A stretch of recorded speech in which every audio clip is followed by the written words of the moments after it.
Hello, everyone. Welcome to Hindu Center of Atlanta's weekly spiritual learning program. Today, we are joined with Acharya Brahmadevji. He is delivering a lecture on a series, Practical Application of Yoga in Daily Life. He has already completed Yam, Niyam, Asan, and Pranayam.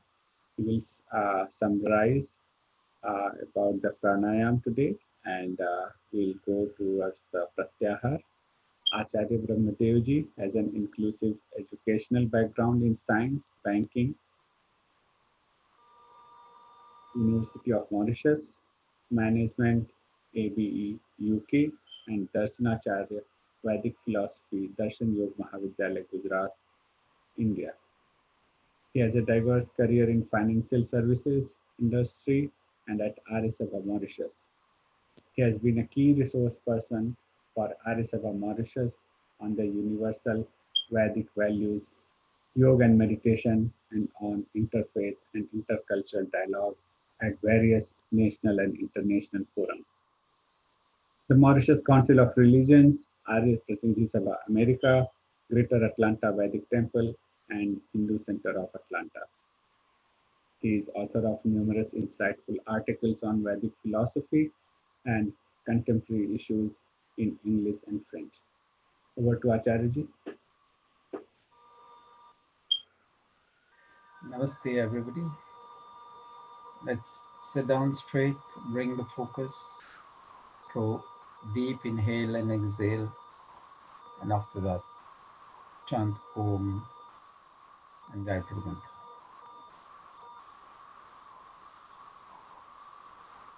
Sit down straight, close the eyes gently with the body relaxed.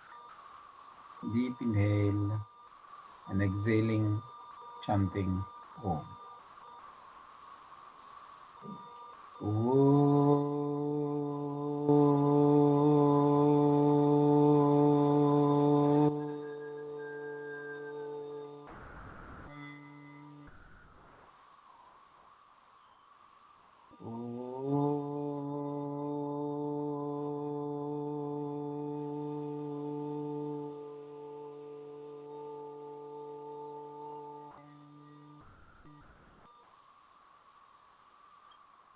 ॐ भूर्भुवः स्वः तत्सवितुर्वरेण्यं भर्गो देवस्य धीमहि धियो यो नः प्रचोदयात् ॐ शान्तिः शान्तिः शान्तिः.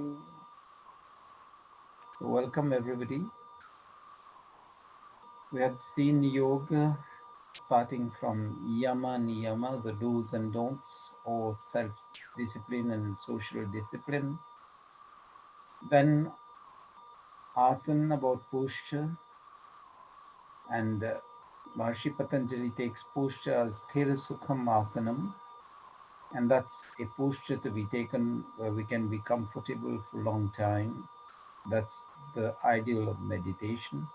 But that also applies in daily life to be focused in our activities, unless we are manual workers. And then Yam, Niyam, Asan, Pranayam. We are looking at Pranayam from that angle where will bring us to better focus and better health also. So the four pranayams, one is Bahya, then Abhyantar Pranayam. After that, it says Bahya Abhyantar Stamvritti. Bahya is retaining the breath outside, Abhyantar retaining the breath inside. Stamvritti is whether we are inhaling or exhaling, it's just stopping the breath there, retaining the breath itself there. Just like when we are walking, we get some bad smell, we just stop breathing for a few seconds. That is the practice. Whether it's inhale or exhale, we just stop there. And then there is Bahya Abhyantara Stamvriti combined. It says when we are inhaling, we just stop there, do a slight exhale, and then start inhaling again. So what happens is that it activates the muscles which enables the lungs to contract and expand. They're expanding the usage of the lungs.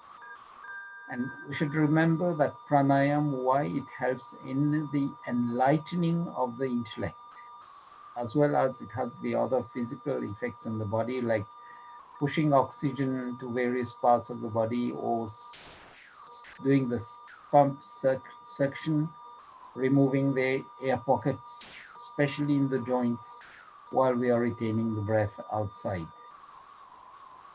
So when we increase the lung usage, the brain, which relies mostly on oxygen, when it gets more and more oxygen, it triggers the process where we increase the brain usage, and when we increase the brain usage, we'll definitely go on the enlightened mind, because our brain will work faster as well as in a more brilliant way, because the capacity is being increased. And then our learning capacity also increases. And there's one technique which was used in the practice of pranayama and meditation, reported to be used by the Germans during the Second World War in spying.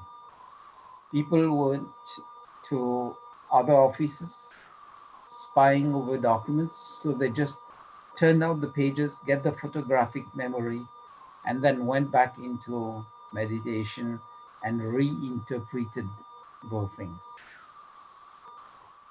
And there's one institution in Pune which still trains people in that. So people can read a book of 400 pages, probably in 400 minutes, something like that. That's the fastest way that they can do. So that's the benefit of pranayam.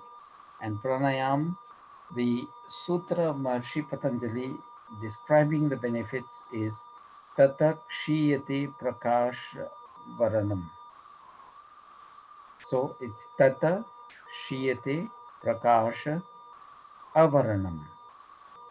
From that practice of pranayam, the veil upon our mind becomes thinner and thinner till it completely disappears, and that is the point of illumination. And then dharana sucha yogyata manasa. In the matters of focusing the mind, practicing dharana, especially when dharana we take it internal to our body. Dharana, when we start taking it internal to our body, the first point is there, the center of the eyebrow, or the second point is the tip of the nose, and then gradually, slowly comes to where the soul resides in the body. Atma ka jo jagah hai, it's there at the sternum, below the ribs, the what we can feel if we put our hand, it seems a void space, and that is called Hriday Akash in the Upanishads. And this is where the soul stays during our state of wakefulness, mindfulness, and we realize the soul within our body. So when the dharana is inside, the next step of pratyahar, introversion of the senses, now moving on the next step of yoga. That is, we are more focused on the inner self. Instead of chasing the world outside, we start now looking at our own resources. So this is how we come to pratyahara after pranayam. That's the sequence. Because when the focus now goes internal within us, it goes within the soul, that is also triggering realization of the soul.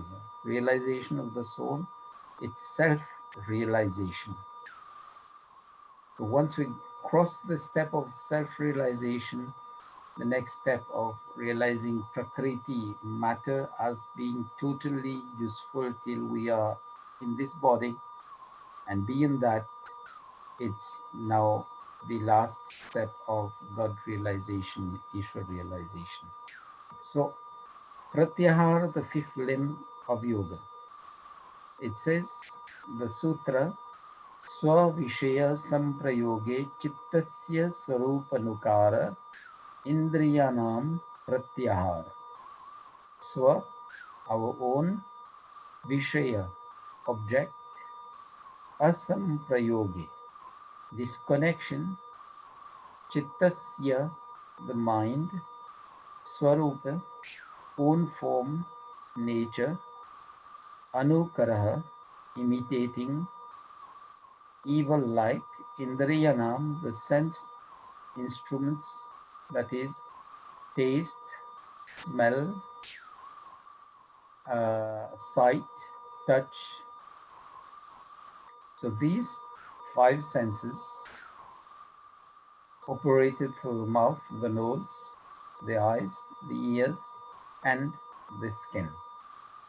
Instead of running these sense organs outside, we'll use them to perceive knowledge and to be moderate in our desires, realizing that the body is useful in yoga, but it's not the entire life cycle.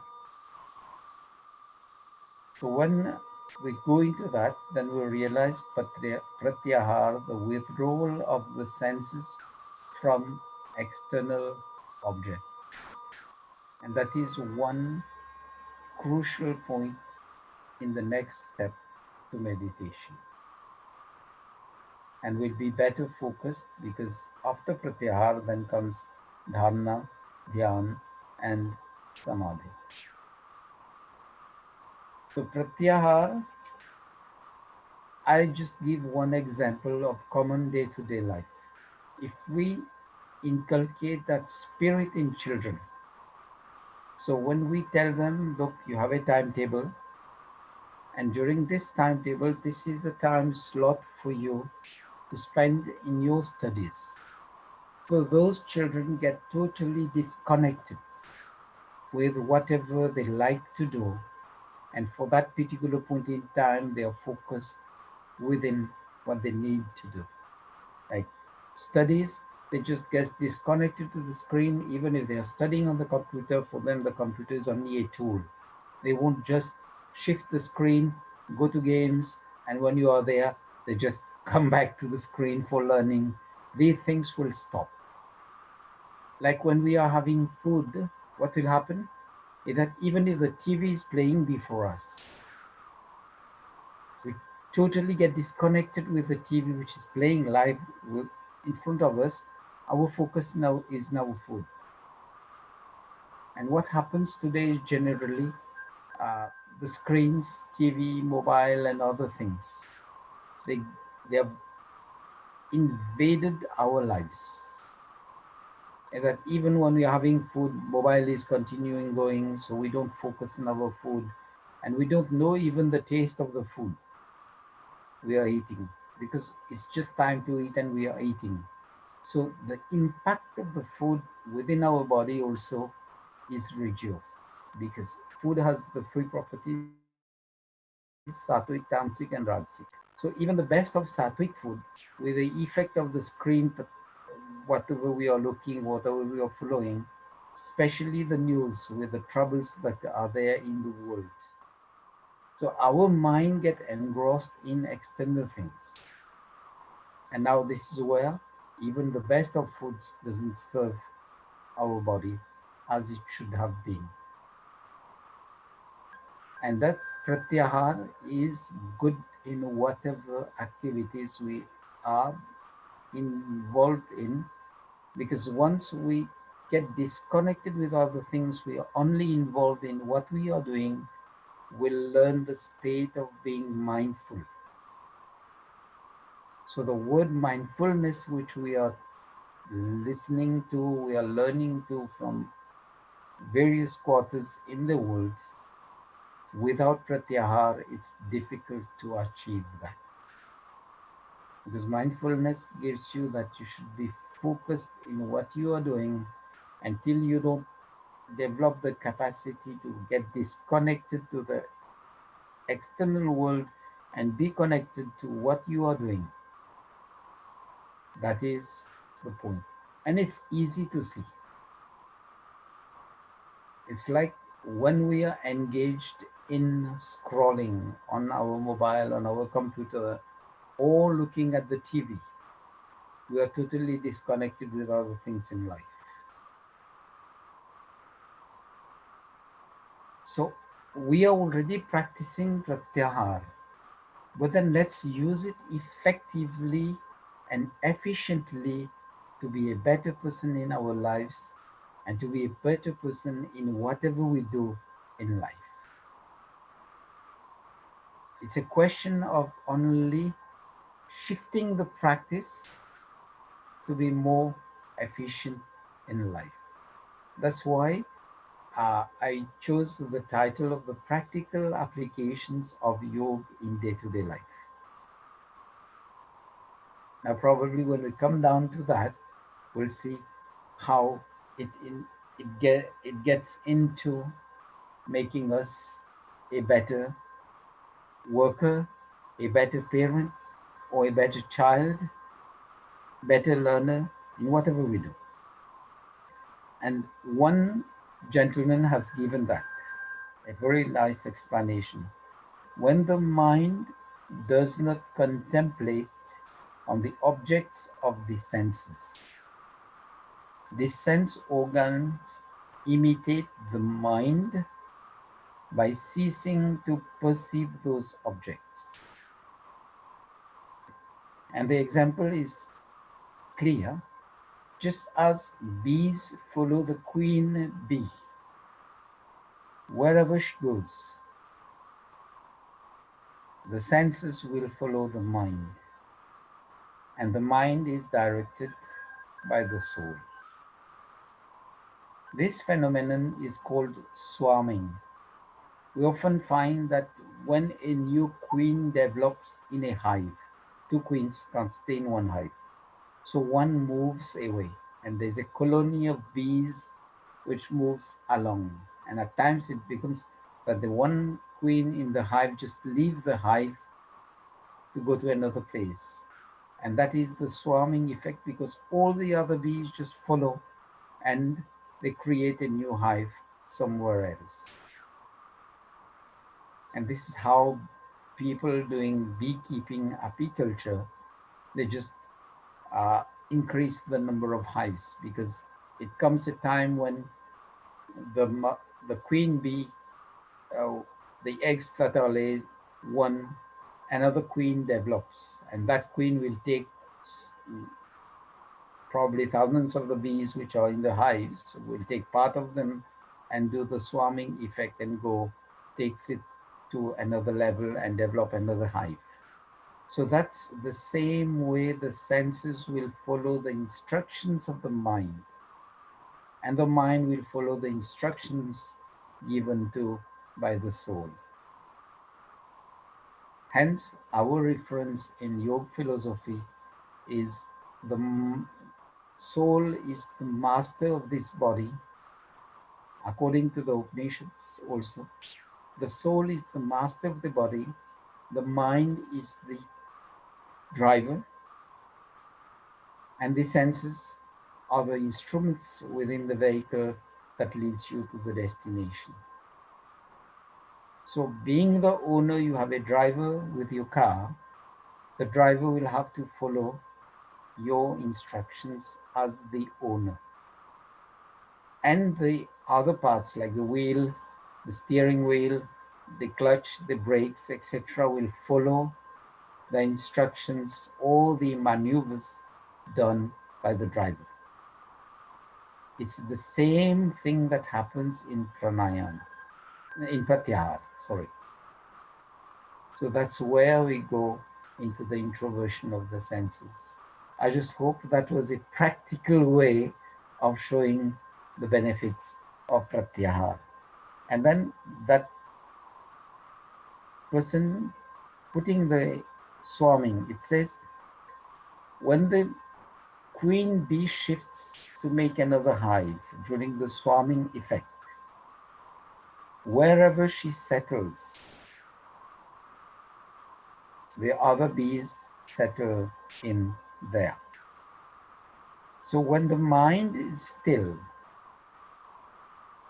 the senses are within the control of the mind. The mind is still then going to that point of yoga chitta vritti nirodha.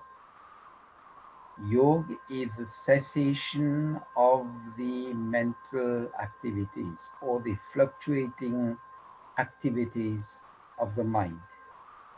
Because ultimately when we get to the last point of samadhi, where we are in communion with Ishvara God, the one and only subject at that level, the highest level of samadhi, is connecting to God, is we have only one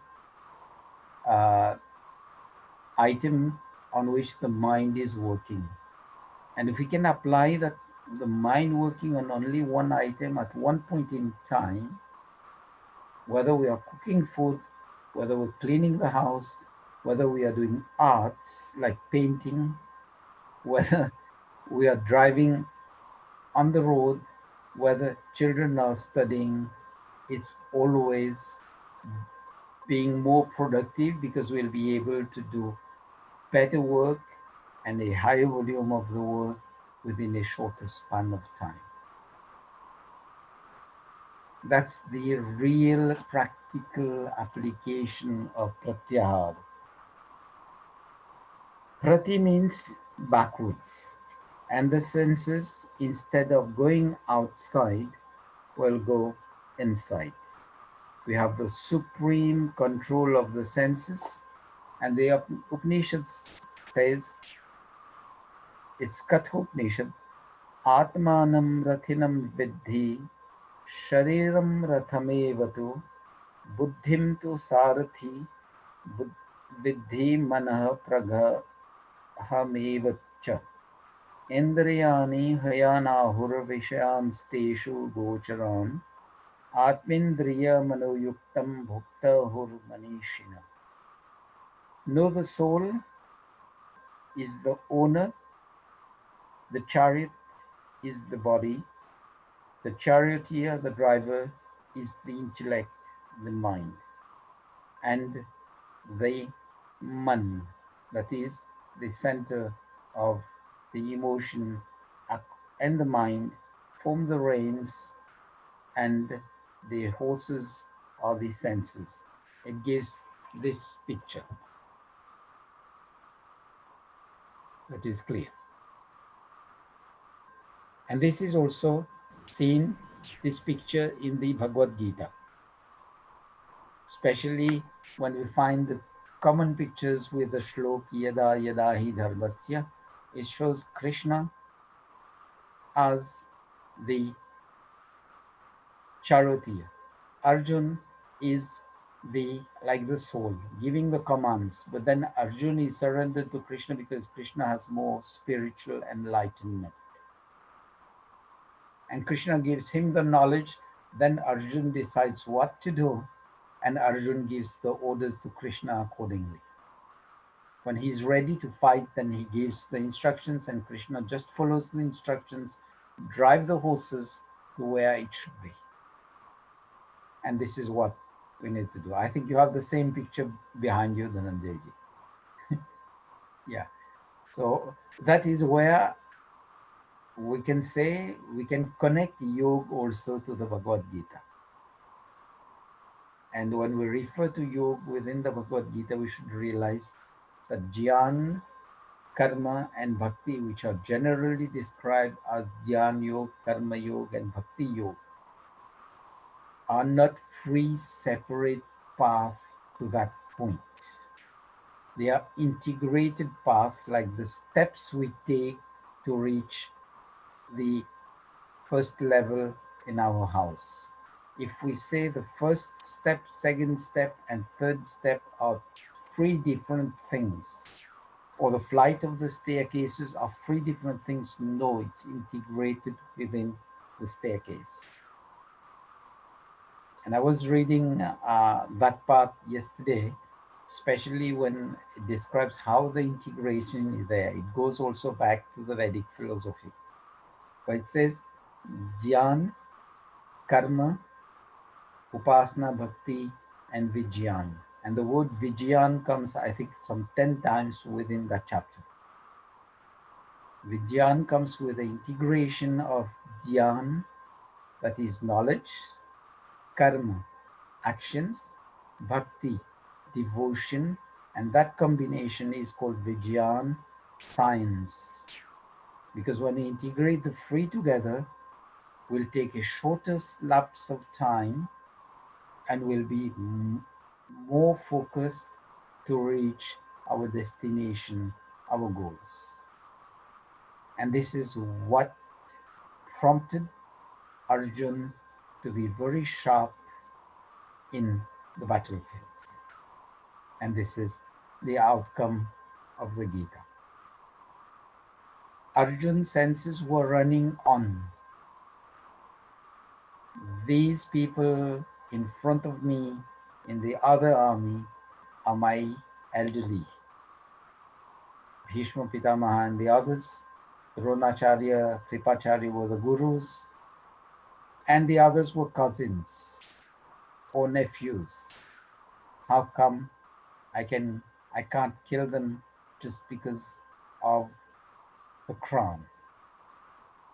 But when he realized that the soul is immortal, it was only they were using the body to do wrong. And that was knowledge. Then when he got the proper knowledge, he shifted to karma, running into the battle, and he was focused in the objectives. That was devotion to the goals. And when the three combined, he realized what is the outcome of the Gita, that is the science of warfare. He realized that. So that's Dhyan, Karma, Bhakti, and Vijyan. And the Veda says Dhyan, Karma, Upasana, and Vijyan is the same thing. So it's a question of how we can connect the knowledge. And when we connect the knowledge, we'll realize that this is the Gita is not only for the battlefield, but it's also for the practical day-to-day life. Likewise, the yoga philosophy is not only just benefiting us for the time we are sitting in focus in dhyan, dharana, and samadhi, but it serves us in daily life. So I just hope that provides insight, and coincidentally, we are in the celebrations of Krishna Janmashtami, and hope everybody realizes that let's take it on the integrated path and be better persons. And when I'm a better person, my family just take me as a role model. The family becomes better. Environment, surroundings, my friends, relatives will take it like this, and gradually, slowly, will move into a better world. And that is a process that goes automatically. It's a question I should feel that goodness starts from me, and if I spread goodness all around, there comes a level of that goodness where it starts suppressing bad things that are doing, and people will always move away from the bad things and take the goodness in life, and will reach a better world. That's the concept, real concept of getting the world to be better, which we say Krinvanto Vishwamaryam, get the world to be noble in thoughts, in their words, and in their deeds, physical action. So that was a bit of Pratyahar, connecting it to Krishna Janmashtami, connecting it especially to that picture which we often see with Krishna on the chariot, Arjun there running into the battlefield. I just hope we can visualize that and put that picture into practice in our life, that the picture just stays on the wall, but we be inspired with that, and accordingly drive the chariot of our life to reach the real goals and the truthful goals of our life.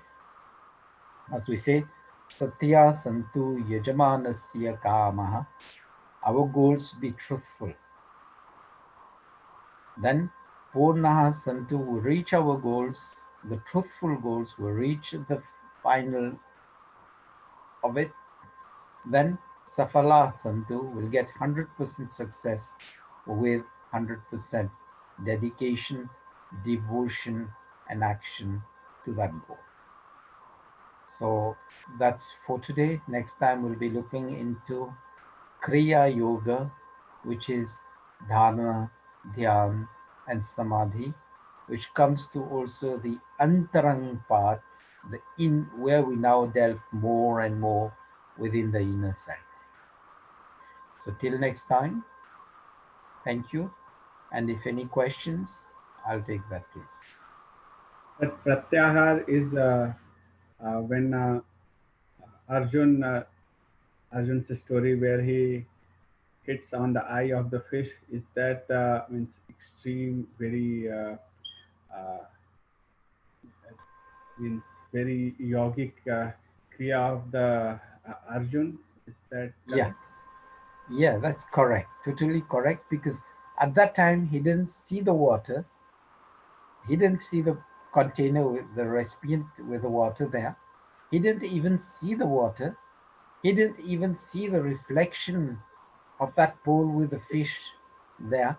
He saw only the eye of the wooden fish on the pool. He didn't even see that fish revolving, though the reflection was there. He saw only the eye of the fish. That's a very good example, Dhananjay. Of the pratyahar, right? Yeah, it was combination of pratyahar and dharana. Yeah, it's a Okay, very thank good you. example. Yeah, thank you, Acharya. For very your very insightful explanation of pratyahar. See you all next week, same time, Sunday at 9 p.m. Thank So you. one Om jap and we'll end with that. Yeah. Om.